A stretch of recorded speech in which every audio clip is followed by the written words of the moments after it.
പക്ഷേ മഞ്ചേശ്വരത്ത് ശ്രീ കെ സുരേന്ദ്രൻ ഉജ്ജ്വലമായിട്ടുള്ള മത്സരമാണ് കാഴ്ചവെച്ചത്. അദ്ദേഹത്തിന് നല്ലൊരു കോൺഫിഡൻസ് ഉണ്ടായിരുന്നു.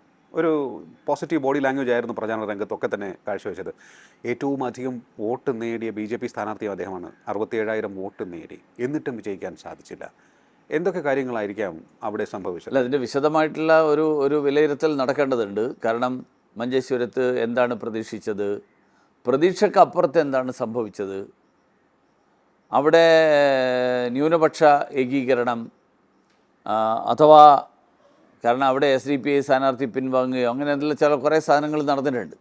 അപ്പോൾ ഇത്തരത്തിലുള്ള കാര്യങ്ങളുടെയൊക്കെ പിന്നിൽ മറ്റൊരു അജണ്ട ഉണ്ടായിരുന്നോ എന്നുള്ളത് പഠിച്ചതിന് ശേഷമായിരിക്കും അത് കൃത്യമായിട്ട് അവിടെ കണക്കൂട്ടലിന് അപ്പുറത്താണോ സംഭവിച്ചത് അതോ ഏതാണ്ട് ഇങ്ങനെ തന്നെയാണ് സംഭവിക്കാൻ സാധ്യത എന്ന് ഏറ്റവും ചുരുങ്ങിയത് പോളിങ്ങിന് ശേഷമെങ്കിലും വിലയിരുത്തിയിരുന്നുവോ എന്നുള്ളത് അറിയാൻ പറ്റുക. ഇടതുപക്ഷത്തിന് സാധാരണ കിട്ടിയിരുന്ന വോട്ടിൽ 20,000 വളരെ കുറവാണ്. അപ്പോൾ അവിടെ 20,000-ഓളം വോട്ടാണ്.